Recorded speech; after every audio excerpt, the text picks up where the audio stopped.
Hi, fellas. We're here with Mike from Gorilla Squad Boxing Academy, and we're going to ask him a couple questions, just get his story and let him share about his journey in the boxing world. First of all, Mike, thank you.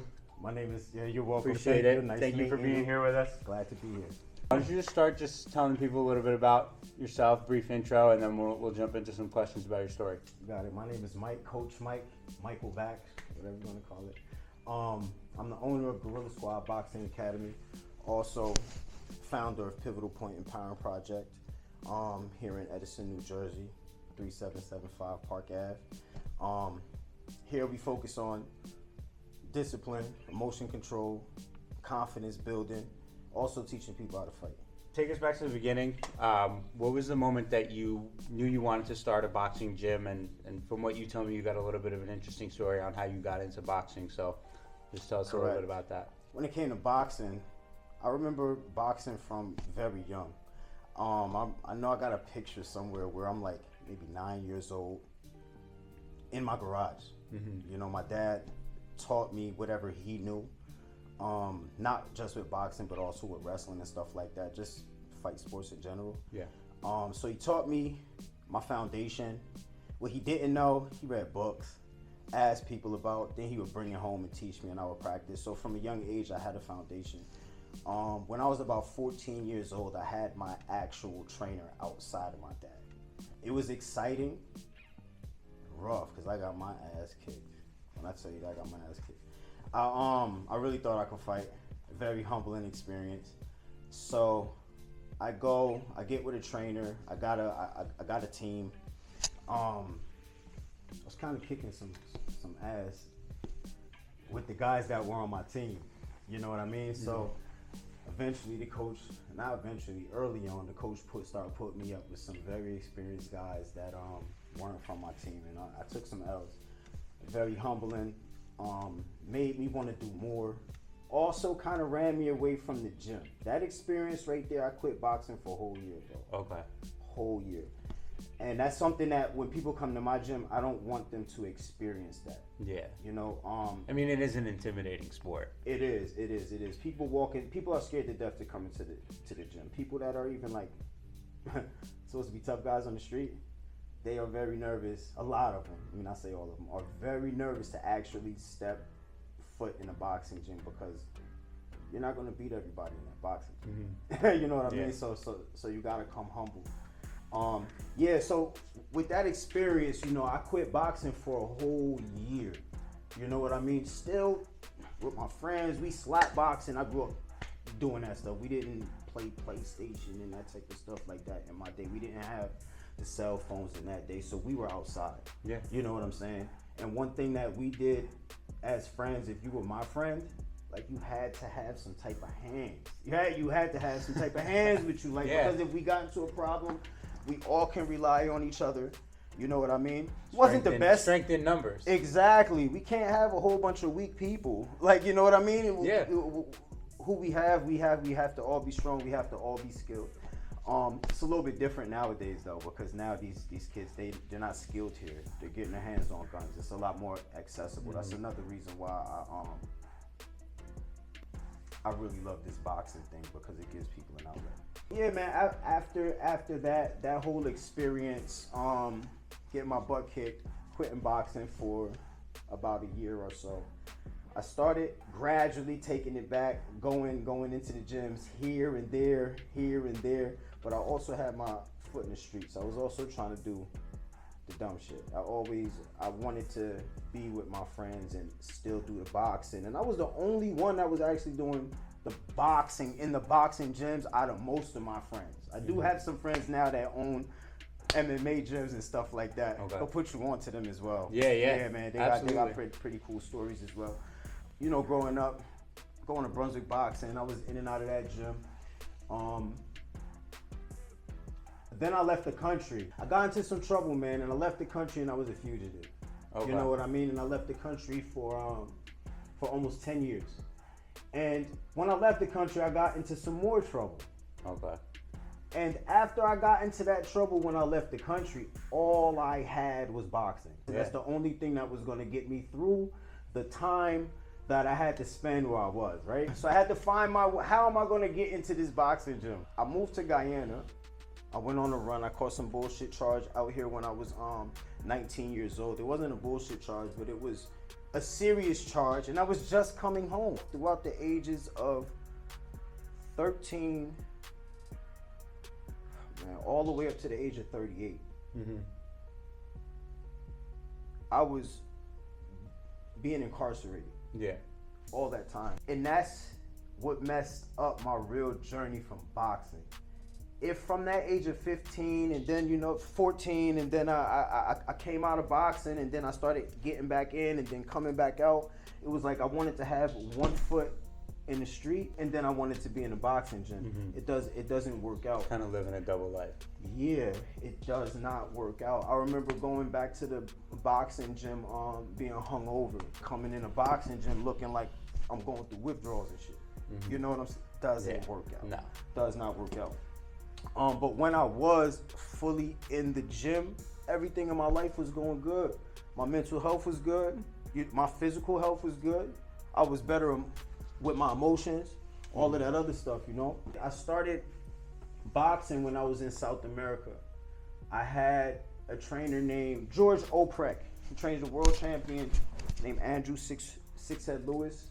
He was my first trainer in Guyana. I learned a lot from him. I did. I learned more fundamentals. I had him for about 2 years. And then after that, we got the national coach for Guyana. And I remember him starting me from the beginning. He said, I don't care what you know, how long you've been boxing, everybody in this gym right now is gonna start from fresh.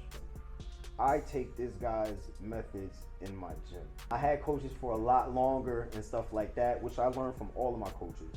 But this specific coach, when it comes to teaching and breaking down fundamentals, that's what we're really good at here. You know what I mean? And I took that from him. And once he broke me down and he said, yo, listen, just let's do this. I'm not taking nothing away from your arsenal, but let me just show you this. And my boxing came to a whole nother level. After all this time, then I came back to the United States. This was 2012. Okay. As soon as I came off the airplane, they locked my ass up in New York, extradited me to New Jersey. And thank God I didn't have to do a shitload of time for that because the first offer was over 10 years. Right. And I ended up getting just 3 years. Okay. Ended up coming home in about 2 years and immediately went and did the state tournament for New Jersey. Kicked their butt. 2 knockouts out of the 3 fights that I had there. And then I decided to go right back into the streets again. Next thing you know, I did another bit after that. What started happening was that I started really hurting other people.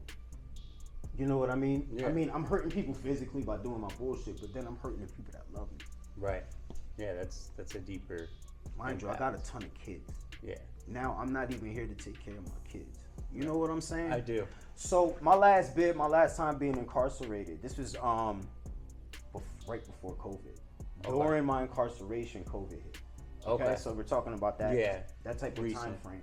So within this time that I'm in there, they gave me my rap sheet from when I was a juvenile up to the age of fucking 38 years old. Yeah. All of my charges and all of this stuff. And I started really diving deep into it and thinking about all of these charges, what happened on that day.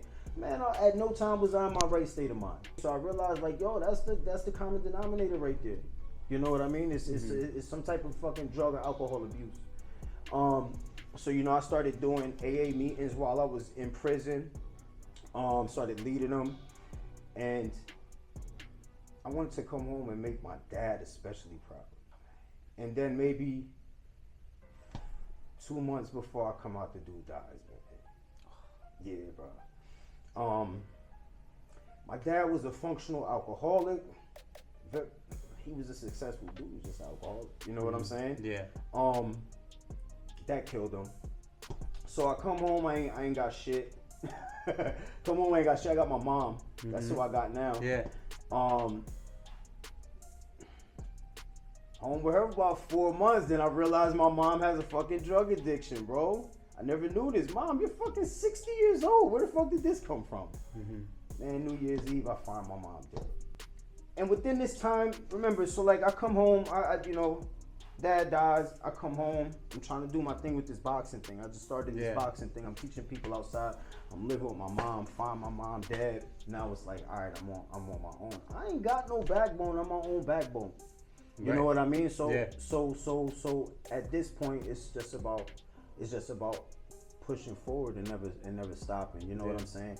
And I'm gonna be totally honest with you. If I didn't have this boxing thing, I'll probably be crazy. I'll probably still be in jail right now. Yeah. You know. Now I would like to take it to a whole nother level. Like Gorilla Squad Boxing Academy has been successful. Like I said, we started out at Bugalo Park in New Brunswick.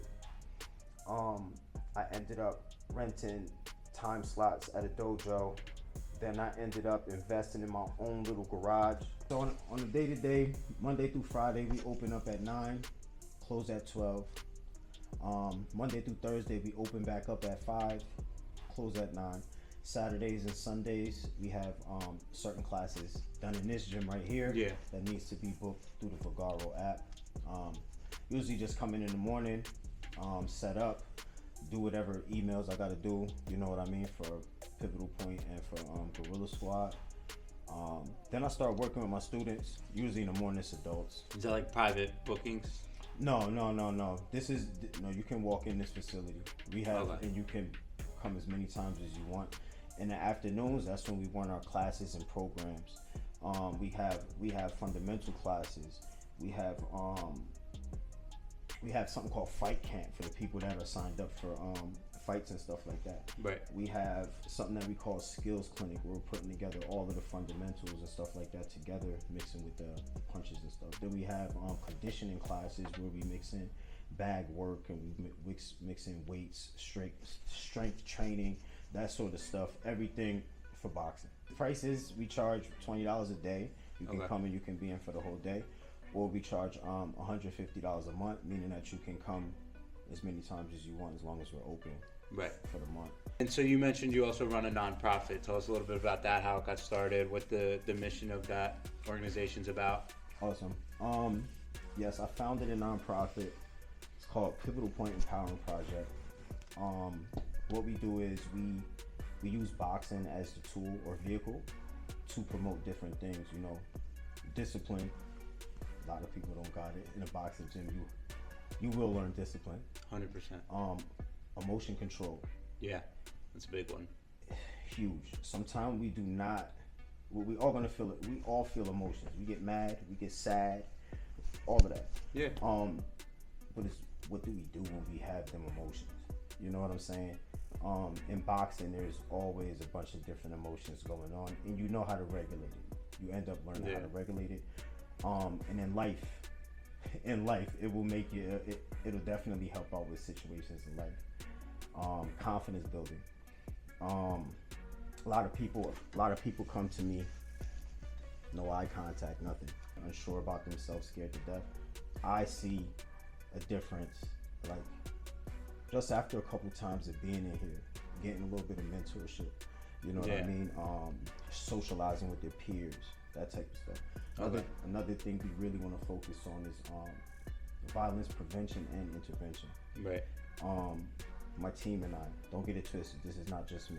This is not just me. We have a team of people, and we all play our own role to make this work. Violence intervention is something that we're big on, and we really want to tap in more because of what's going on out here. Like, people are scared to get hit, but they're squeezing triggers. You know what I mean? It doesn't make no sense. It doesn't make no sense. Come to the gym. If y'all got beef, man, put the gloves on and then hug afterwards. You know what I mean, man? Yeah. That's what the old heads made us do back in the day. At least we wasn't killing each other nearly as much as people are killing each other now. Right. Kind of giving people an outlet rather than turning to those other avenues, you could say. They need an outlet. One thing that's concerning to me is that I want to make this boxing thing accessible to the people that need it. Some people can't afford it. some people can't get to the boxing gym. You know what I mean? It's different circumstances that make it rough, but it's people that need it. Another thing we focus on is the mental health. You know what I mean? Like if I didn't have this, my mental health would be shot. I actually look forward to being in the gym every day, coming in the gym, working with people, working on myself at the same time. So you got a lot of diverse members of your community. Is there anybody that stands out? Well, quite a few students I could bring up about this, but I'm gonna bring up one specifically. Okay. He's been here for maybe about 2.5, 3 years, and I started him off with like the little kids, right? I mean, this kid, to be totally honest, I thought he was on the spectrum.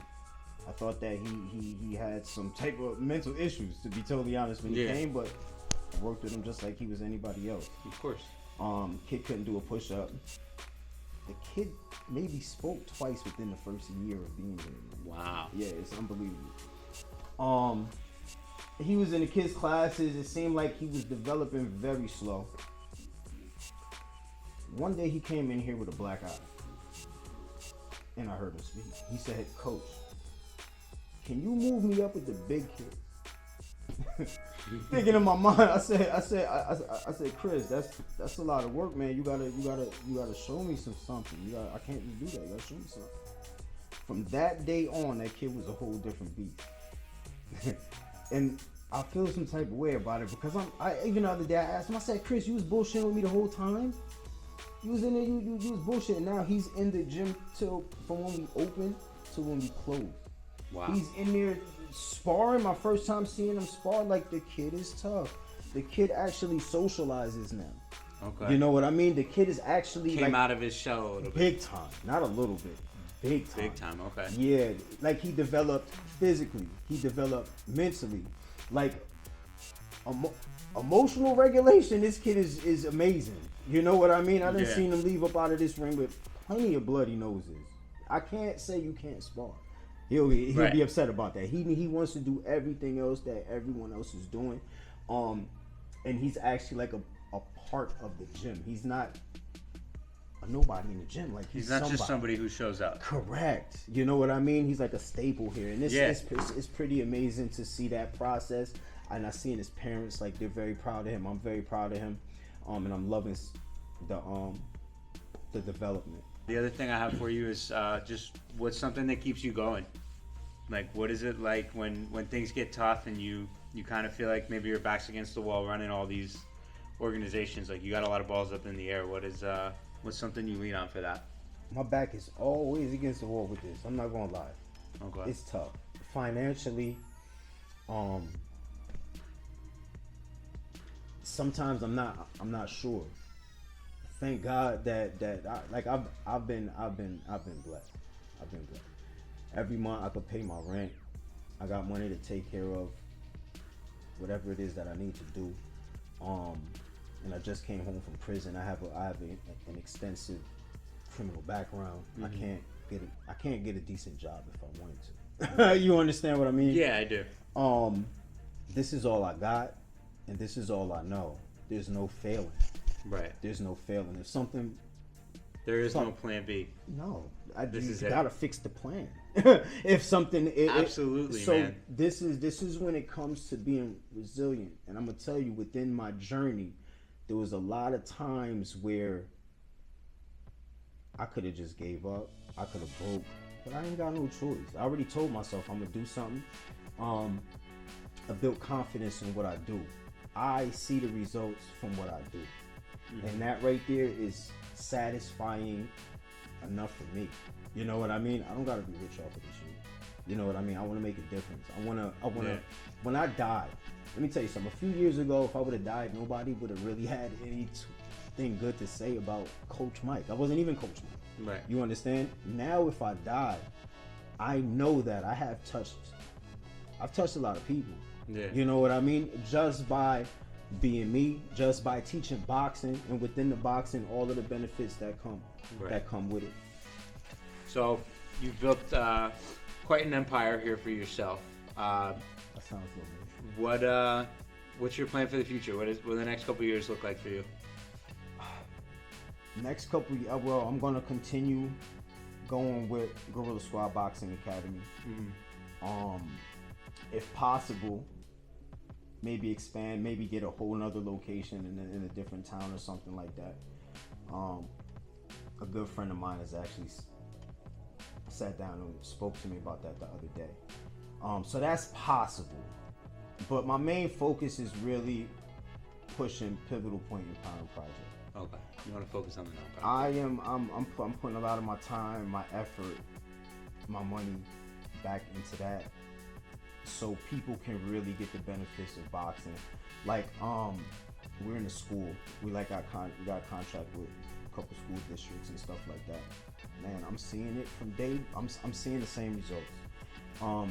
And I really want to push this to make it accessible to the people that really, really need it, so they can get the benefits from it and make a change in the community.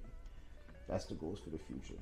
If there's somebody watching this that doesn't know who you are, doesn't know about your business, doesn't know about your nonprofit, what's one thing that you want to leave them with, and kind of let the people know that you're all about? One thing that I do want people to know, that anybody can come into the boxing gym, especially my boxing gym. Anybody can come in the boxing gym. Anybody can learn. All you gotta do is be patient. Consistency is number one. Yeah. Consistent. You gotta show up. Even on the days where you don't want to, you have to have that type of discipline, and you gotta show up in the gym. You gotta take your time. You have to listen to the people that are in charge. You know what I mean? And once you do that, you'll be fine. You could come in at any age. You understand what I mean? Like, you can be 60 years old and say, you know something, man, I want to come up in here and I'll start boxing. It would be beneficial for you. So anybody could do it. You do not got to be scared to come in the boxing gym, especially my boxing gym. Yeah. I'm going to teach you. My goal is to turn you into a weapon. That's my goal. Right. You know what I mean? But I'm going to go about it the best way that I possibly can. Transformation is definitely possible. Okay. A lot of times people don't know that. Some people are afraid to walk into. I have people tell me stuff like this: I'm gonna come once I get in shape. That doesn't make sense. Come here to get in shape. That does not make sense. Come here, get in shape. I'm not gonna throw you into the ring and get your head knocked off. We're not gonna go into the ring until you're ready. Yeah. Until the coaches know that you're ready. Right. Until you're mentally ready. You understand what I mean? Yeah. If you want to come into the gym and never go into the ring, I got a lot of students that, listen, coach, I want to learn how to box. I want to learn form. I want to learn technique. But I'm not trying to go in there and actually do sparring. I'm not trying to do competitions. None of that. Right. Fine. You know what I mean? We're still going to work with you, and we're still going to get you good. So, yeah, I want people to take that type of stuff away from this. Okay. Awesome. Thank you very much. Appreciate your time, brother. Thank you. That was awesome, man. Yeah, man. I really enjoyed that. I needed that, man.